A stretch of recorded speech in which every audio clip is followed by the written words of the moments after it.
بسم اللہ۔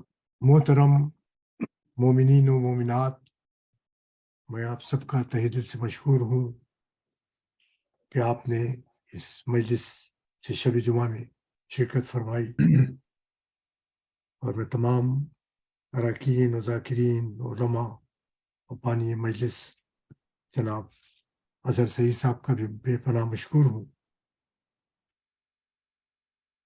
اور بس ایک قطع یاد آ رہا ہے، شاید میرے قابل ہو۔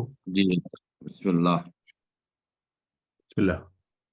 شعور عظمت انسان کی ارتقاء ہے حسین، واہ سبحان اللہ، سبحان اللہ۔ کیا کرنے، واہ شعور عظمت انسان جی ارتقاء ہے حسین، جی عروج عشق الہی کی کربلا ہے حسین۔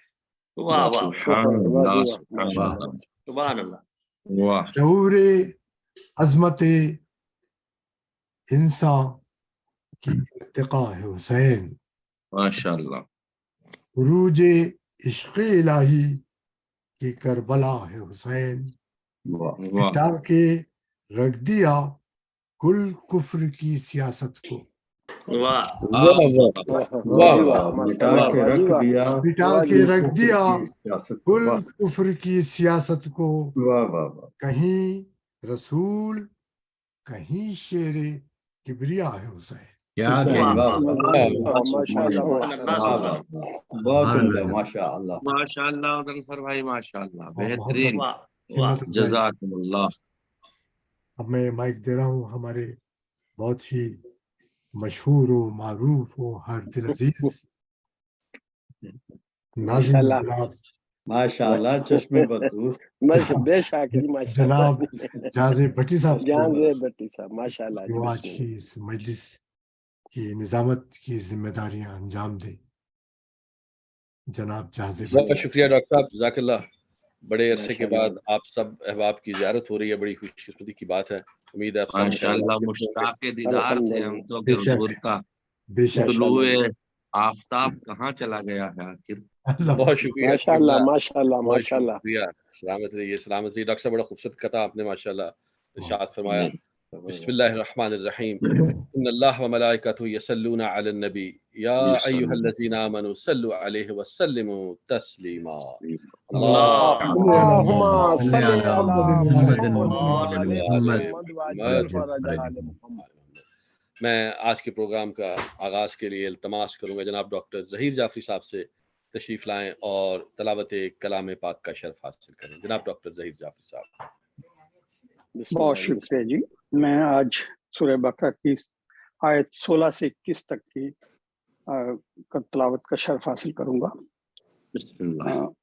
اعوذ باللہ من الشیطان الرجیم، بسم اللہ الرحمن الرحیم۔ اولئک الذین اشتروا الضلالۃ بالہدی فما ربحت تجارتهم وما كانوا مهتدین۔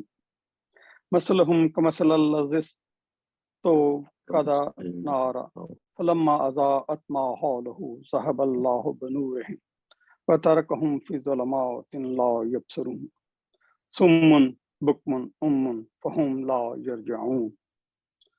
او كصيب من السماء فيه ظلمات ورعد وبرق يجعلون أصابعهم في آذانهم من الصواعق حذر الموت والله محيط بالكافرين۔ يكاد البرق يخطف أبصارهم كلما أصابهم مصوا فيه وإذا أظلم عليهم قاموا ولو شاء الله لذهب بسمعهم وأبصارهم إن الله على كل شيء قدير۔ يا أيها الناس اعبدوا ربكم الذي خلقكم والذين من قبلكم لعلكم تتقون۔ ترجمہ ہے، یہ وہ لوگ ہیں جنہوں نے ہدایت کے بدلے گمراہی خریدی، سو ان کی تجارت نے نہ نفع دیا اور یہ ہدایت پانے والے نہ ہوئے۔ ان کی مثال اس شخص کی ہے جس نے آگ جلائی، پھر جب آگ نے اس کے آس پاس روشن کر دیا تو اللہ نے اس کی روشنی بجھا دی اور انہیں اندھیروں میں چھوڑ کر کچھ نہ دیکھنے دیا، اور یہ بہرے گونگے اندھے ہیں، سو وہ ہدایت نہیں پائیں گے، نہیں لوٹیں گے۔ اور جیسا کہ آسمان سے بارش ہو جس میں اندھیرے اور گرج اور بجلی ہو، اپنی انگلیاں اپنے کانوں میں کڑک کے سبب سے موت کے ڈر سے دیتے ہیں، اور اللہ کافروں کو گھیرے ہوئے ہے، اور قریب ہے کہ بجلی ان کے آنکھیں اچک لے، جب ان پر چمکتی ہو تو اس کی روشنی میں چلتے ہیں، اور جب ان پر اندھیرا چھا ہوتا ہے تو وہ ٹھہر جاتے ہیں۔ اور اگر اللہ چاہے تو ان کے کان اور آنکھیں لے جائے، بے شک اللہ ہر چیز پر قادر ہے۔ اے لوگو، اپنے رب کی عبادت کرو جس نے تمہیں پیدا کیا اور انہیں جو تم سے پہلے تھے، تاکہ تم پرہیزگار ہو جاؤ۔ صدق اللہ العظیم۔ جزاک اللہ۔ ماشاء اللہ۔ جزاک اللہ ڈاکٹر صاحب۔ محمد میں اب التماس کروں گا، آج ماشاءاللہ ہمارے عابد علی بھائی حدیث کسا کی تلاوت فرمائیں گے، کیا کہہ رہے ہیں جناب؟ جناب عابد علی بھائی لائیے اور تلاوت حدیث کسا کے شرف حاصل کریں۔ ماشاءاللہ۔ بہت شکریہ۔ بر محمد و آل محمد صلوات۔ صلی اللہم صلی علی محمد۔ بسم اللہ الرحمن الرحیم۔ ان فاطمۃ الزہراء علیہ السلام بنت رسول اللہ صلی اللہ علیہ وآلہ قال سمعت فاطمہ انہا قالت دخل علی ابی رسول اللہ فی بعض الایام فقال السلام علیک یا فاطمہ فقلت علیک السلام قال انی اجد فی بدنی ضعفا فقلت له اعوذ بک باللہ یا بتاہ من الضعف فقال یا فاطمہ ایتینی بالکساء الیمانی فغطینی بہ فاتیتہ بالکساء الیمانی فغطیتہ بہ وصرت انظر الیہ واذا وجہہ یتلالہ کأنہ البدر فی لیلۃ تمامہ وکمالہ۔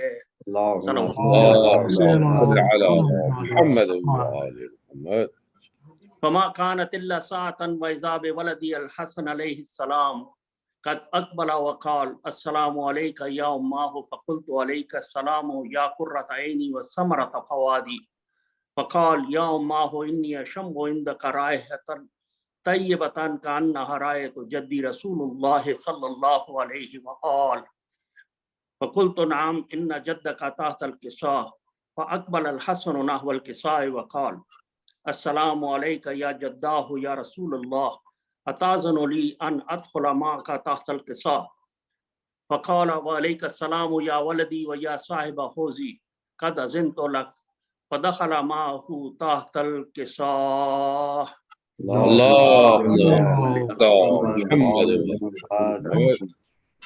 فما كانت الا ساعة واذا بولدي الحسين عليه السلام قد اقبل وقال السلام عليك يا اماه فقلت عليك السلام يا قرة عيني وثمرة فؤادي فقال لي يا اماه اني اشم عندك رائحة طيبة كأنها رائحة جدي رسول الله فقلت نعم ان جدك واخاك تحت الكساء فدنا الحسين نحو الكساء وقال السلام عليك يا جداه السلام عليك يا من اختاره الله اتاذن لي ان اكون معكما تحت الكساء فقال وعليك السلام يا ولدي ويا شافع امتي قد اذنت لك فدخل معهما تحت الكساء۔ اللهم صل على محمد وآل محمد۔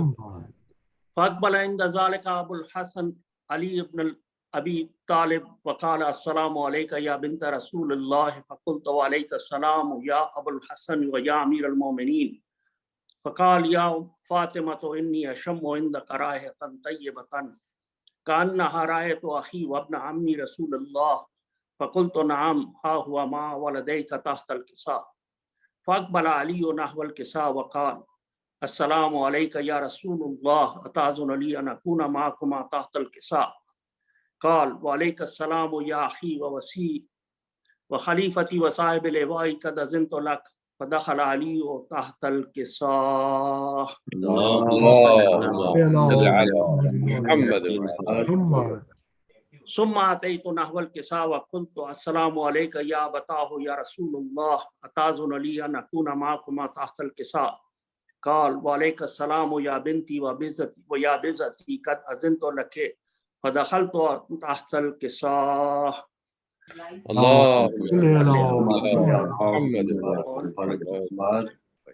فلما اكتملنا جميعا تحت الكساء أخذ أبي رسول الله بطرفه الكساء وأمه بيده اليمنى إلى السماء وقال اللهم إن هؤلاء أهل البيت وخاصتي وحامتي لحمهم لحمي ودمهم دمي يؤلمني ما يؤلمهم ويحزنني ما يحزنهم أنا حرب لمن حاربهم وسلم لمن سالمهم وعدو لمن عاداهم ومحب لمن أحبهم إنهم مني وأنا منهم واجعل صلواتك وبركاتك ورحمتك وغفرانك ورضوانك علي وعليهم وأذهب عنهم الرجس وطهرهم تطهيرا.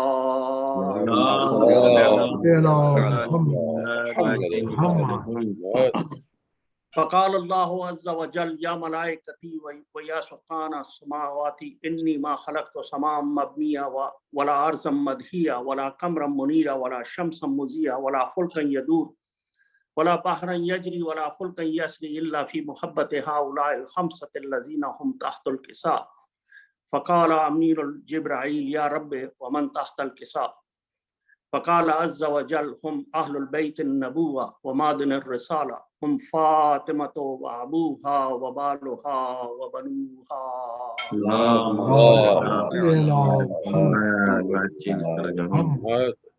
فقال جبرائيل يا رب أتأذن لي أن أهبط إلى الأرض لأكون معهم سادسا؟ فقال الله نعم قد أذنت لك. فهبط الأمين جبرائيل وقال السلام عليك يا رسول الله العلي الأعلى ويقرئك السلام ويحسك بالتحية والإكرام ويقول لك وعزتي وجلالي إني ما خلقت سماء مبنية ولا أرضا مدحية ولا قمرا منيرا ولا شمسا مزيا ولا فلكا يدور ولا بحر يجري ولا فلك يسري إلا لأجلكم ومحبتكم وقد أذن لي أن أدخل معكم فهل تأذن لي يا رسول الله؟ فقال رسول الله عليك السلام يا أمين وحي الله إنه نعم قد أذنت لك. فدخل جبرائيل معنا تحت الكساء. اللهم صل على محمد. فقال لأبي إن الله قد أوحي عليكم يقول إنما يريد الله ليذهب عنكم الرجس أهل البيت ويطهركم تطهيرا. اللهم صل على محمد. فقال علي لأبي يا رسول الله أخبر لي ما لجلوسنا هذا تحت الكساء من الفضل عند الله. فقال النبي صلى الله عليه وآله والذي بعثني بالحق نبيا واصطفاني بالرسالة نجيا ما ذكر خبرنا هذا في محفل من محافل أهل الأرض وفيه جمع من شيعتنا ومحبينا إلا ونزلت عليهم الرحمة وحفت بهم الملائكة واستغفرت لهم إلى أن يتفرقوا. فقال علي عليه السلام إذن والله فزنا وفاز شيعتنا ورب الكعبة. فقال أبي رسول الله صلى الله عليه وآله يا علي والذي بعثني بالحق نبيا واصطفاني بالرسالة نجيا ما ذكر خبرنا هذا في محفل من محافل أهل الأرض وفيه جمع من شيعتنا ومحبينا وفيهم مهموم إلا وفرج الله همه ولا مغموم إلا وكشف الله غمه وطالب حاجة إلا وقضي الله حاجته. قال علي عليه السلام أذن والله فزنا وسعدنا وكذلك شيعتنا فازوا وسعدوا في الدنيا والآخرة ورب الكعبة.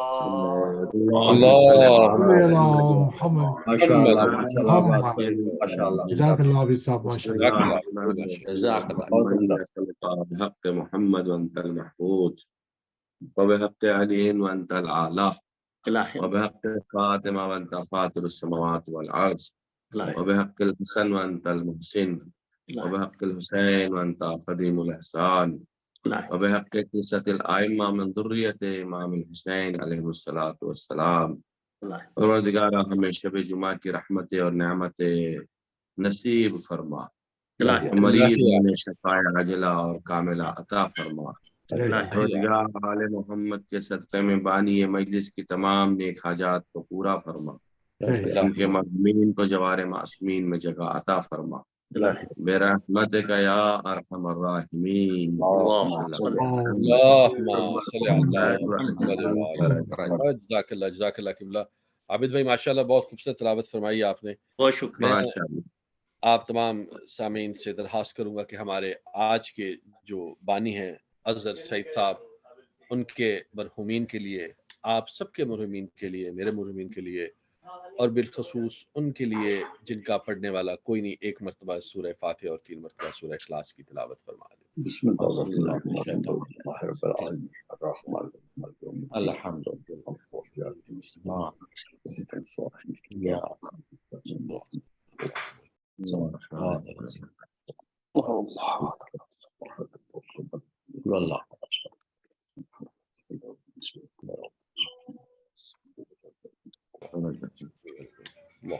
اللهم صل على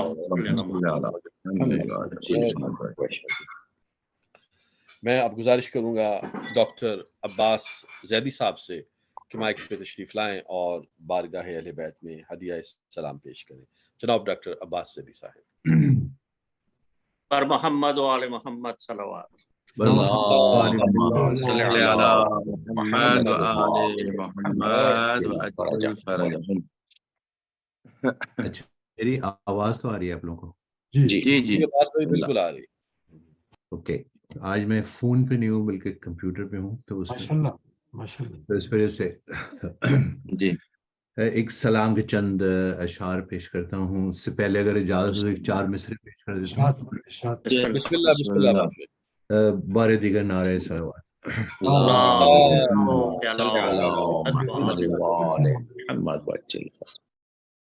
ذکر شبیر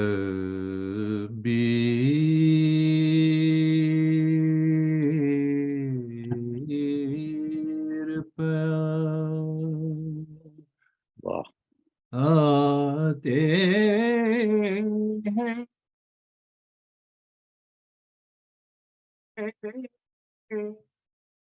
برابر آنسو. کیا سبحان اللہ سبحان اللہ سبحان اللہ. ذکر شبیر پہ آتے ہیں برابر آنسو.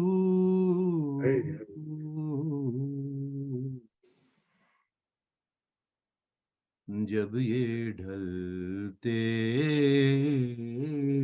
ہیں تو بن جاتے ہیں گوہر آنسو. سبحان اللہ سبحان اللہ.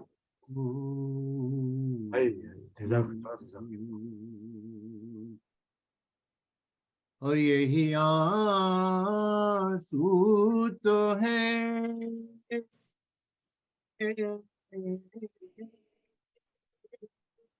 اپنے لیے کشتی نجات. بے شک بے شک. یہی آنسو تو ہے اپنے لیے کشتی نجات.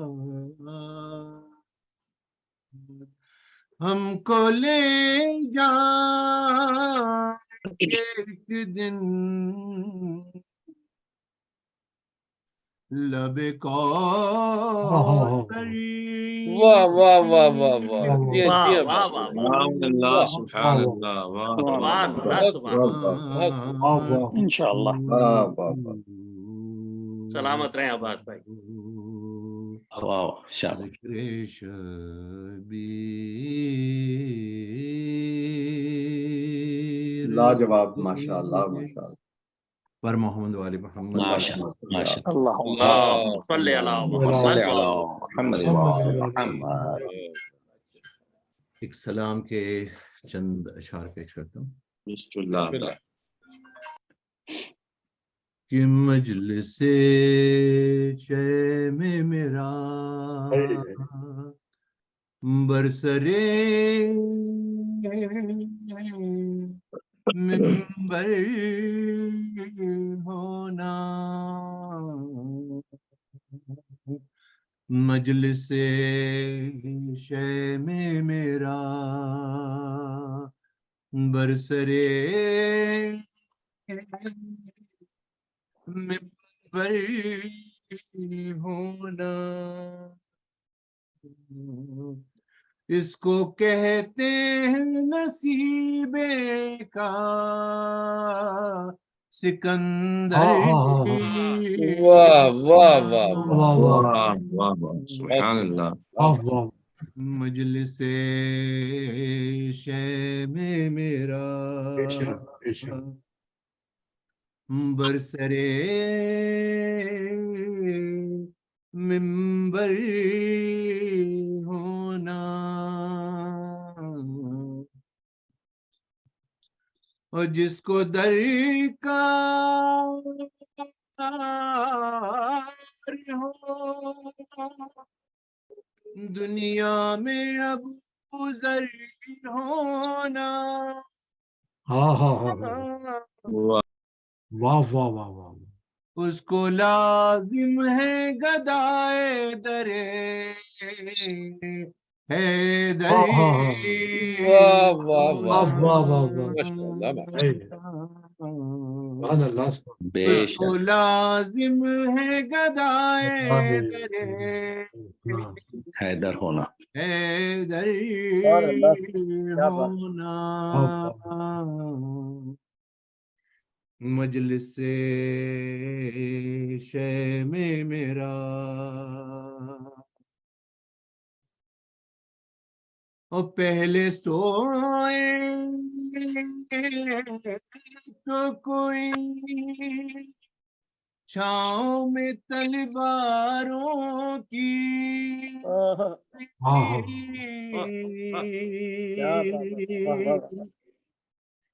پہلے سوئے تو کوئی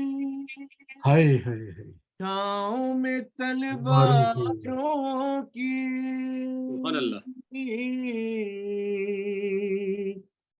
اتنا آسان تو نہیں نفس پیمبر واہ واہ واہ بے شک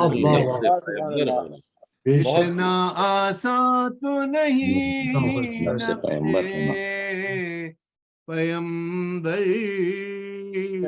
ہونا سبحان اللہ مجلس شے میں میرا برسرے منبر ہونا سبحان اللہ سبحان اللہ اور ان کے ایمان پہ بھی شک ان پہ خدا کا دھوکا ارے کس طرح مان لو دونوں کا برابر ماشاء اللہ کس طرح مان لو دونوں کا برابر ہونا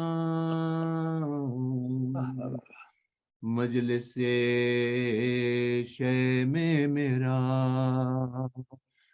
برسرے منبر ہونا.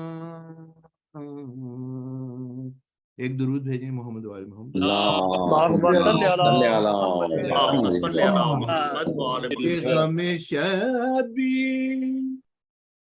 نے اشکوں کی بڑا دی قیمت. کیا بات. واہ ہاں ہاں ہاں واہ. غم شبی اشکوں کی بڑا اشکوں کی بڑا دی قیمت. قیمت اور قطرہ آب کو سکھلا دیا گوہر سکھلا دیا گوہر. قطرہ آب کو سکھلا دیا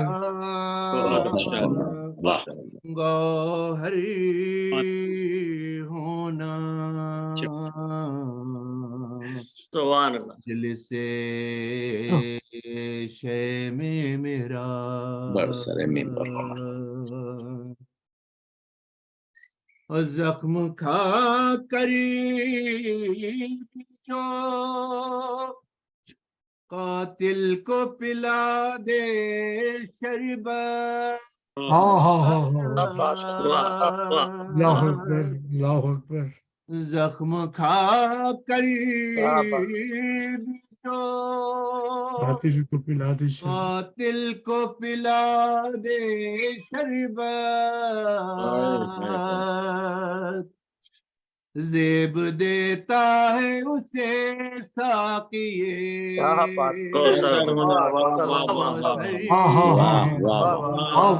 دیب دیتا ہے. ماشاءاللہ ماشاءاللہ ماشاءاللہ.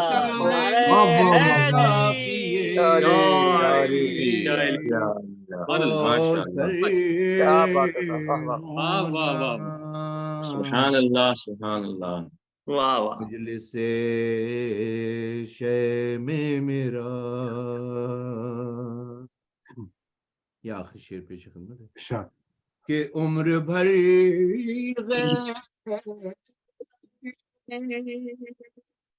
انسان کو ڈسے گا یہ خیال.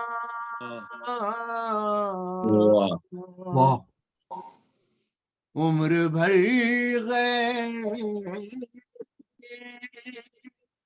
انسان کو ڈسے گا یہ خیال. ارے بنت زہرا تیرا بلوے میں کھلے سر ہونا.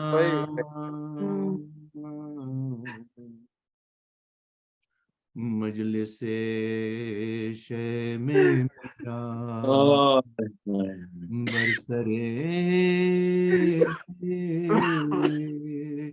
منبر ہونا.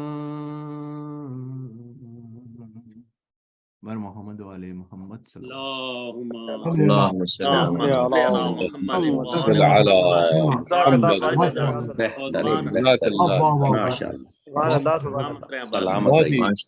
بہت خوبصورت کلام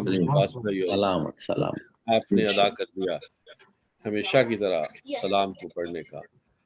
میں ہمارے سعید اظہر سعید صاحب موجود ہیں، اگر ہیں تو بتائیے. ڈاکٹر صاحب آپ کو نظر آئے ہمارے سعید بھائی؟ میرے خیال سے وہ نہیں لاگ ان نہیں. ٹھیک ہے جاب پہ ہے. جی ٹھیک ہے. ہاں انہوں نے ویسے بھی آپشنل رکھی تھی اپنی پارٹیسپیشن. تو اب میں انتہائی ادب کے ساتھ درخواست کروں گا ہمارے خطیب اہل بیت حجت الاسلام مولانا سید ریحان حیدر زیدی صاحب سے کہ ممبر افروز ہوں اور آج کی اس مجلس سے خطاب فرمائیں. بر محمد و آل محمد صلوات. محمد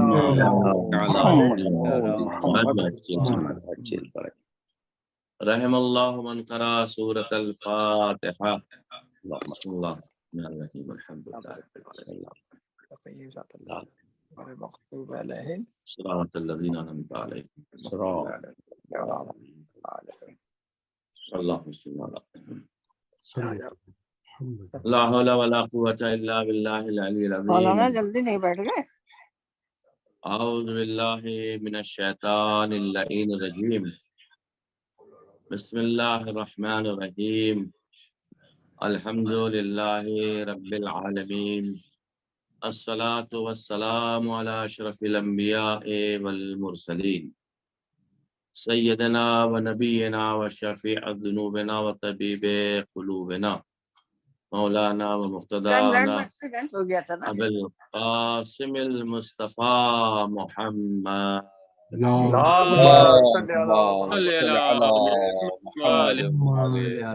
وعلى آله الطيبين الطاهرين المعصومين المظلومين الذين أذهب الله عنهم الرجس وطهرهم تطهيرا.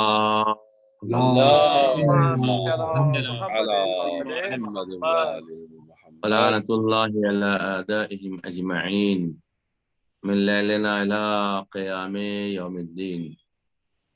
اما بعد فقد قال مولانا الامام جعفر الصادق علیہ الصلاۃ والسلام. بسم اللہ الرحمن الرحیم. قضاء حاجة المؤمن افضل من الف حجة متقبلة بمناسكها واتق الف رقبة لوجه الله وحملان الف فرس فی سبیل اللہ بسرجها ولحمها. صلوات پڑھ دیں محمد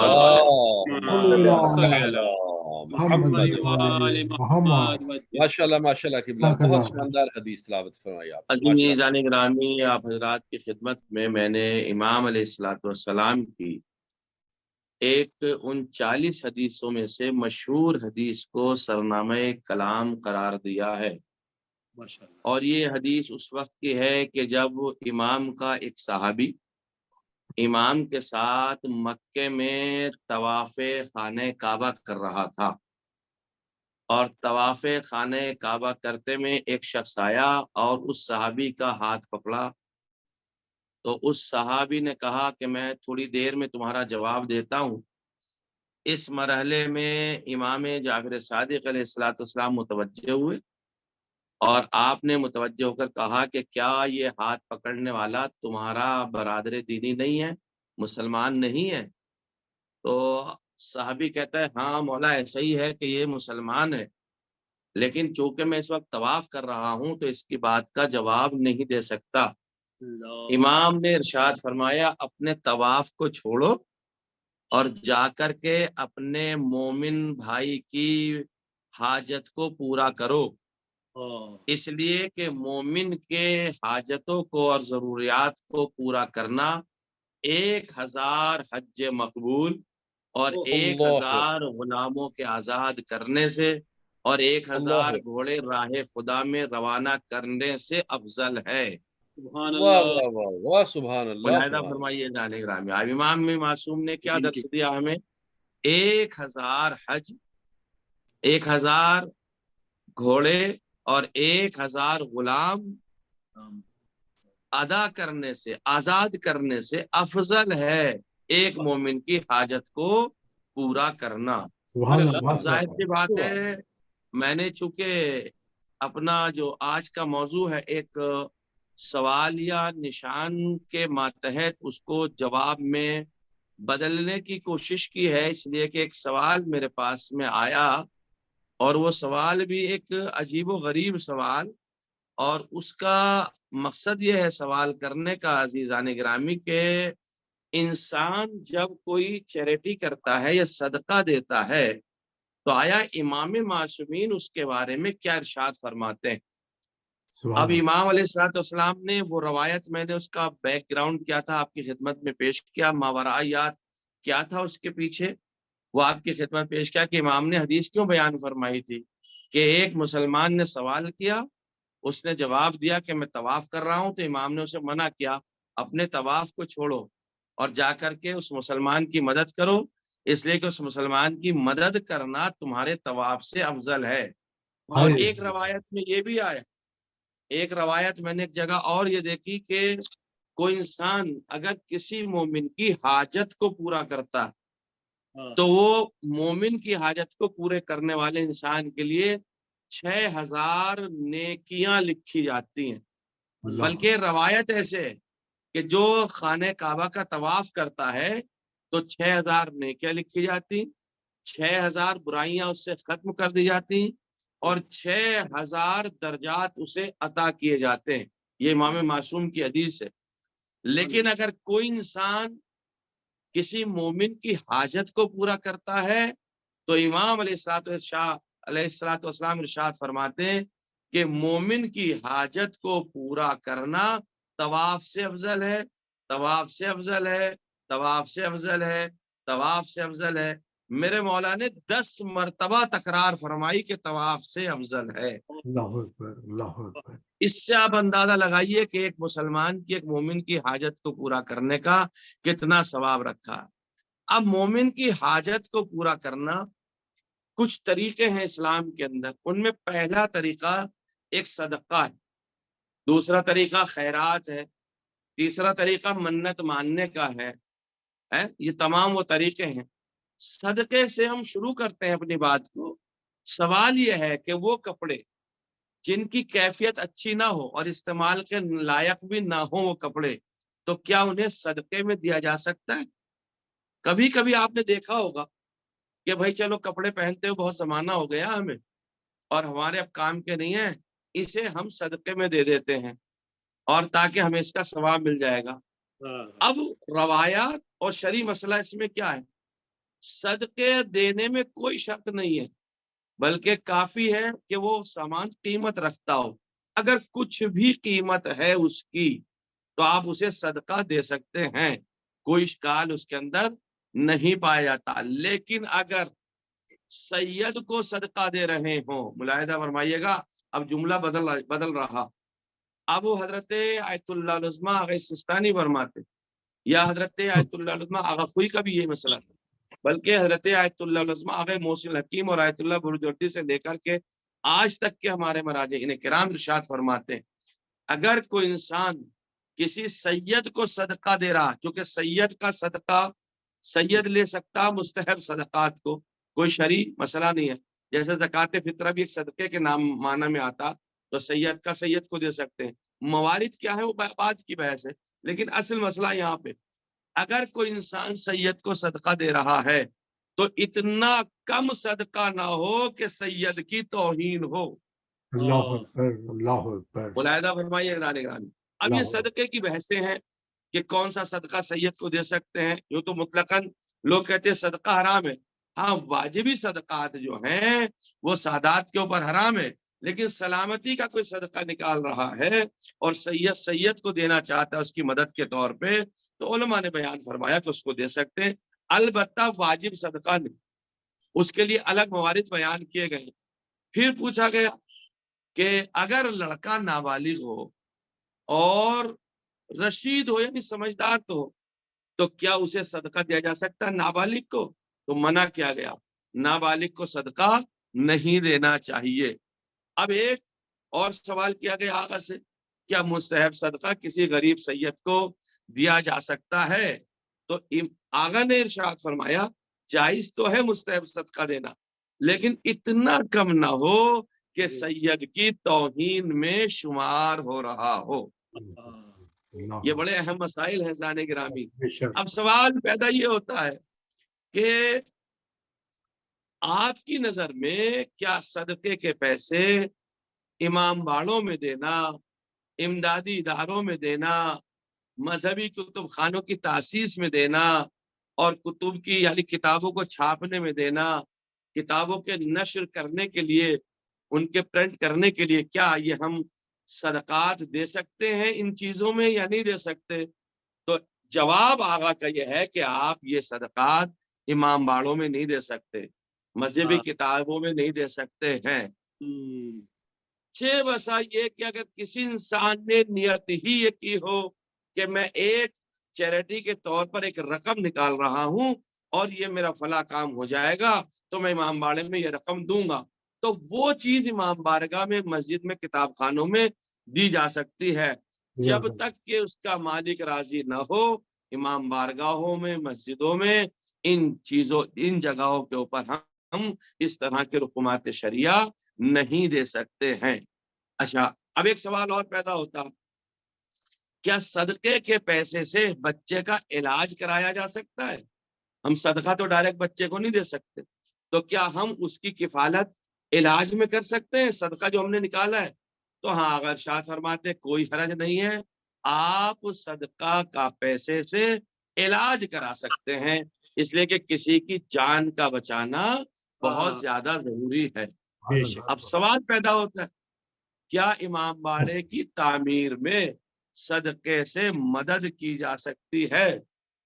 اب جواب یہ ہے، وہ صدقہ جو فقیروں کے لیے جمع کیا گیا یا فقیروں کے، غریبوں کی نیت سے جمع کیا گیا ہے، اسے ہم امام باڑے میں نہیں دے سکتے۔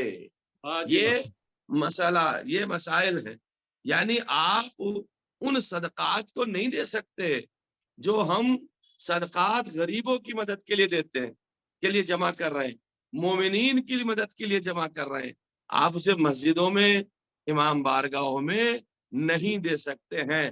آغا نے اس کو بڑے تاکید کے ساتھ میں منع فرمایا ہے۔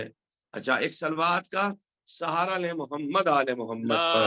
اللهم صل على محمد وعلى محمد۔ اب اس کی جگہ، صدقات کی جگہ ایک چیز اور آتی ہے جو لوگ اس کام کو انجام دیتے ہیں، وہ کیا ہے؟ یہ سوال مجھ سے کیے گئے، لہذا میں اپنا مذہبی فریضہ سمجھ کے اس کو جواب آپ کی خدمت میں پیش کر رہا۔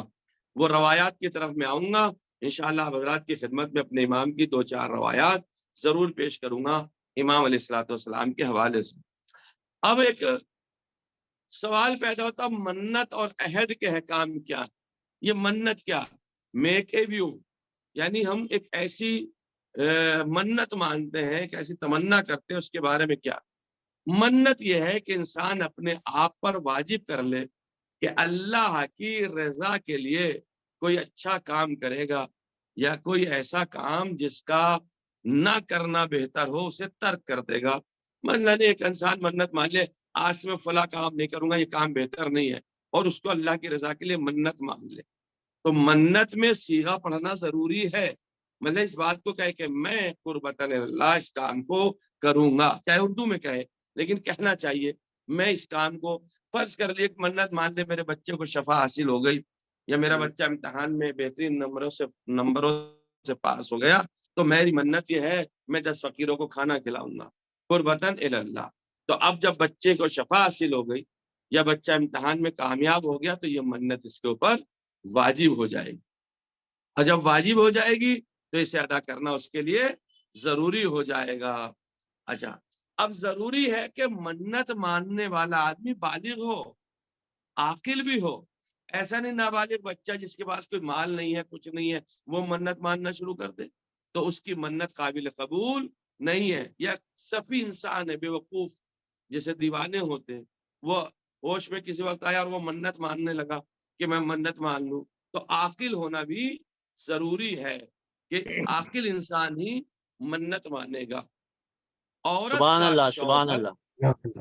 عورت کا شوہر سے اجازت لیے بغیر، کوئی خاتون ہے، کوئی شوہر سے بغیر اجازت کے ایک منت مان رہی ہے، اور ان چیزوں میں منت مان رہی ہے جو شوہر کے حقوق کے منافی ہے، یعنی وہ شوہر کے اللہ حقوق اکبر۔ ادا نہیں کر پائیں گی۔ فلاں منت، فرض کر لیجئے میں آج روزہ رکھنا چاہتی ہوں مستحب، میری یہ منت ہے کہ میں آج میرا یہ کام ہو جائے گا، کل کو میں یہ روزہ رکھوں گی، اور شوہر سے اجازت اس بات کی لی نہیں ہے انہوں نے، اور شوہر اگلے دن ان سے کوئی ایسا کام طلب کرنا چاہتا ہے جو کہ شوہر کی مرضی کے مطابق وہ کام کر رہی ہیں، تو پھر زوجہ بغیر شوہر کی اجازت کے منت نہیں مان سکتی ہے، یہ اس کا سبحان منت اللہ، ماننا سبحان صحیح اللہ۔ نہیں ہے۔ لہذا شرعی مسائل بڑے سنگین ہیں، ان کی طرف ہمیں توجہ دینا بہت ضروری ہے۔ اور منت کے بعد اجازت لینا صحیح نہیں ہے. کوئی یہ کہ چلو میں منت مان لیتی ہوں, کل کی اجازت لے لوں گی, وہ مجھے اجازت دے دیں گے. تو اگر شاہ فرماتے نہیں, آپ منت مانگنے کے بعد اجازت نہیں لے سکتے, منت سے پہلے ہی آپ اجازت لیجئے. لیکن عزیزان گرامی ایک بات اور سنیے, لیکن اگر اپنے مال میں سے شوہر کی اجازت کے بغیر, عورت اپنے شوہر کی اجازت کے بغیر اپنے مال میں سے, بھئی آپ کے ملکوں میں تو ماشاءاللہ یہ ہوتا دونوں جاتے ہیں کام پر, ان کے پاس بھی پیسہ ہے, آپ کے پاس بھی پیسہ, کبھی آپ کے پاس زیادہ, کبھی ان کے پاس پیسہ زیادہ, جو آج کل کے حالات چل رہے ہیں. کہتی میں تو حج کو جاؤں گی اور حج میں جو پیسہ میرا اپنا ہے وہ پیسہ لگاؤں گی, میں منت مان رہی ہوں اس بات کی, میرا فلاں کام ہو جائے گا, میں حج کو چلے جاؤں گی. تو اب اس میں اپنے مال میں خرچ کرنے کے لیے شوہر کی اجازت ضروری نہیں ہے. غور سے سنیے گا مسئلے کو. حج کرنے کے لیے, زکوٰۃ دینے کے لیے, صدقہ دینے کے لیے, اپنے مال میں سے, اپنے ماں باپ کے ساتھ حسن سلوک کرنے کے لیے, رشتہ داروں کے ساتھ صلہ رحمی کرنے کے لیے, رشتہ داروں کی مدد کرنے کے لیے اپنے مال میں سے شوہر کی اجازت ضروری نہیں ہے, چونکہ وہ مالکن ہے, وہ اپنے مال کی مالک ہیں, لہذا وہ اختیار رکھتی ہیں کہ میں اپنا پیسہ کسے دوں. اس میں شوہر کی اجازت کی کوئی ضرورت نہیں ہے. لیکن اگر حج کرنے جا رہی ہیں تو سفر حج کی اجازت لینا شوہر سے ضروری ہے. مسئلہ دیکھا آپ نے, تھوڑا سا مسئلہ سبحان اللہ بدل سبحان گیا. اللہ. یعنی حج پہ جائیں اپنے مال سے اجازت ضروری نہیں ہے, لیکن سفر حج کی زیارت یا اپنے والدین کی نیکی کرنے کے لیے جا رہی ہیں اپنا مال دینے کے لیے, اس سفر کی اجازت لینا شوہر کے لیے ضروری ہے, شوہر سے لینا ضروری ہے.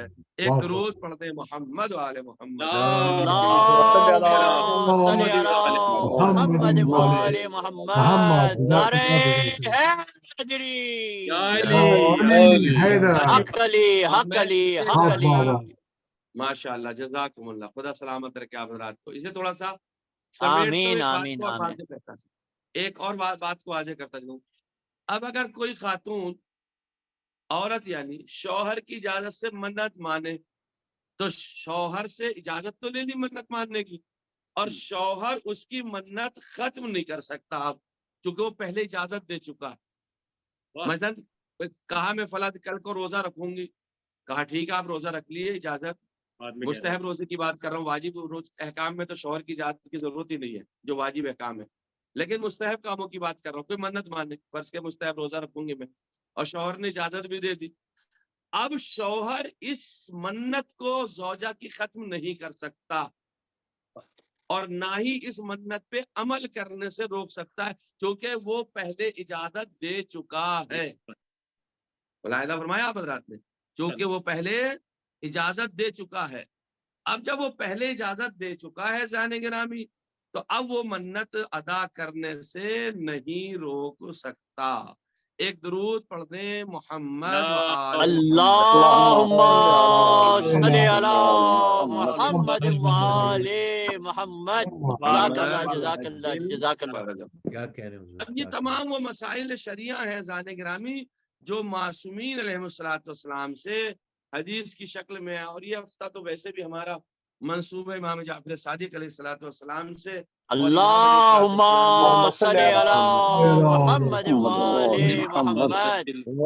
میں آپ کے امام کا ایک علمی واقعہ اگر آپ حضرات اجازت فرمائیں تو میں پیش کر کے جزاک اللہ جزاک اللہ علامہ صاحب, جزاک اللہ جزاک اللہ. میں جو ارشاد بات فرمائیے. پیش کرنے جا رہا ہوں ذرا سا اس زمانے سے اس زمانے سے ملائیے گا اور ٹیلی کیجیے گا کہ وہ دور 1300 برس کا کیسا تھا پہلے, اور اس زمانے میں کتنی ٹیکنالوجی آ گئی ہے, اور کتنے آلات بہداشتی جو ہیں وہ کتنے میسر انسانوں کو, اور کس طریقے سے انسان ترقی کر چکا ہے. ایک طبیب کا واقعہ ہے, اور طبیبی بھی اتفاق سے وہ ہندوستان سے گیا ہوا تھا, اور دربار سجا ہوا تھا منصور دوانقی کا. یہ خلیفہ عباسی تھا, بڑا ظالم بادشاہ تھا, اس کی بات پھر کبھی کی جائے گی. تو علامہ رشید الدین ابو عبداللہ محمد ابن علی ابن شہر عاشوب نے, مازندرانی نے, جو آج سے تقریباً 800 برس پہلے ان کی وفات ہوئی ہے, انہوں نے اس بات کو نقل کیا منصور دوانقی کے بارے میں. اور منصور دوانقی کے بارے میں لکھا کہ طبیب ہندی موجود تھا وہاں, امام جعفر صادق علیہ السلام کو طلب کیا گیا. اللہم صلی علی محمد و آل محمد. امام جب تشریف لائے وہاں پہ تو ایک طبیب ہندی کی امام نے باتیں سنی. وہ طب کی باتیں بیان کر رہا تھا. آج کل فرض کر دیجئے دوائیوں کی باتیں ہو اور معدے کی باتیں اور یہ باتیں وہ باتیں جو میڈیکل سائنس کیا کیا کہتی ہے ان کے بارے میں وہ گفتگو کر رہا تھا. البتہ اس زمانے میں میڈیکل سائنس تو نہیں تھی لیکن اطباء جو کام کرتے تھے جو کہ حکیم ہوا کرتے تھے اس بارے میں گفتگو کر رہا تھا. امام خاموشی سے بیٹھے ہوئے اس بات کو سن رہے تھے. جب وہ اپنی بات کہہ چکا تو اب امام کی طرف متوجہ ہوا اور امام کی متوجہ کا کہتا ہے کہ اگر کچھ پوچھنا چاہتے ہیں آپ تو آپ شوق سے پوچھئے. کس سے کہہ رہا؟ امام سے. طبیب ہندی امام سے کہہ رہا آپ کو جو پوچھنا شوق سے پوچھئے میں آپ کو جواب دینے کے تیار. آپ نے فرمایا میں کیا پوچھوں مجھے تو تجھ سے زیادہ معلوم ہے. امام نے کہا میں کیا پوچھوں مجھے تو تجھ سے زیادہ معلوم. طبیب کہتا ہے اگر یہ بات ہے کہ آپ کو مجھ سے زیادہ معلوم ہے اور آپ مجھ سے زیادہ جانتے ہیں تو آپ ایک مرتبہ خاموش ہوتے اس مرحلے میں. جب خاموش ہوئے تو امام نے کہا اچھا چلو یہ دعویٰ کر رہا ہے تو میں اس سے کیوں نہ پوچھ لیتا ہوں اور اس سے کیوں نہ بات کروں. تو امام نے جواب سوال کرتے ہیں کہ بتا جب کسی مرض کا غلبہ ہو جائے انسان مریض ہو جائے تو اس کا علاج کس چیز سے کرنا چاہیے کس طریقے سے اس کا علاج ہوگا. اب یہ خاموش ہو گیا. یہ کہہ رہا یہ کون سا مسئلہ ہے میں تو اس بات کو جانتا ہی نہیں ہوں. تو جانتے امام نے کیا کہا تم اتنا سا مسئلہ نہیں بتا سکتے ہو کہ ایک مریض اگر ہو جائے تو اسے کس چیز کے ذریعے سے علاج کرنا چاہیے اور تم اپنے علم طب کے اوپر اتنا بڑا فخر کر رہے ہو. اب امام نے جواب دیا. امام کیا کہتے ہیں گرمی کا علاج سردی سے کیا کرو سرد چیزوں سے اور طری کا علاج خشک چیزوں سے کیا کرو اور اپنے خدا پر بھروسہ رکھو. اور امام اب ارشاد فرماتے ہیں کہ یاد رکھ معدہ یعنی پیٹ تمام بیماریوں کا گھر ہے. اگر تم پرہیز کر لو گے اس پیٹ کا اپنے تو 100 دواؤں سے تمہارے لیے بہتر ہوگا. سبحان اللہ سبحان اللہ سبحان اللہ سبحان اللہ. اللہم صلی علی محمد و آل محمد. ماشاء اللہ ماشاء اللہ ماشاء اللہ. تو یہ 100 دواؤں سے بہتر ہوگا. اب سنیے آپ امام کا دوسرا جملہ. امام ارشاد فرماتے ہیں جس چیز کا انسان عادی ہو جائے. دیکھیے لوگ کہتے ہیں دوپہر میں کا سونا چلنا پھرنا یہ چیز نقصان وہ چیز نقصان. امام ارشاد فرماتے ہیں جس چیز کا انسان عادی ہو جاتا ہے اس کے مزاج کے موافق اور اس کی صحت کا وہ سبب بن جاتی ہے چیز. یعنی اگر عادی ہو گیا ہے اس چیز کا تو وہ چیز اس کی صحت کے لیے سبب بن جائے گی. ملاحظہ فرمائیے گا. اور اس کے بعد طبیب کہتا بے شک آپ نے جو بیان فرمایا ہے اصل میں طب ہی یہ ہے احکام طب ہی یہ ہے. لیکن اب سنیے عزیزان گرامی کہتا ہے کہ یہ آپ نے علم کہاں سے سیکھا ہے جو آپ بیان فرما رہے ہیں. اب امام کا جملہ سنیے عزیزان گرامی امام نے کتنا بہترین جواب اسے دیا.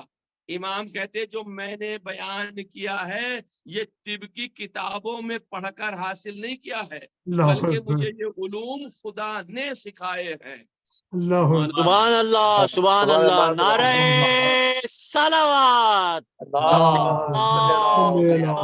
صلی علی محمد و آل محمد. جزاک اللہ جزاک اللہ جزاک اللہ. اب تو بتا کہ تو زیادہ علم رکھتا ہے میں زیادہ علم رکھتا ہوں بتائیے. اب امام کہتے اچھا ایک بات سن میں تجھ سے کچھ سوال کرتا ہوں اب تو مجھے اس سوالات کے جواب دے دے. اگر تو جواب دے دے گا تو میں سمجھوں گا کہ تو مجھ سے زیادہ علم رکھتا اور اگر تو جواب نہیں دے پایا تو تو مجھ سے زیادہ علم نہیں رکھتا.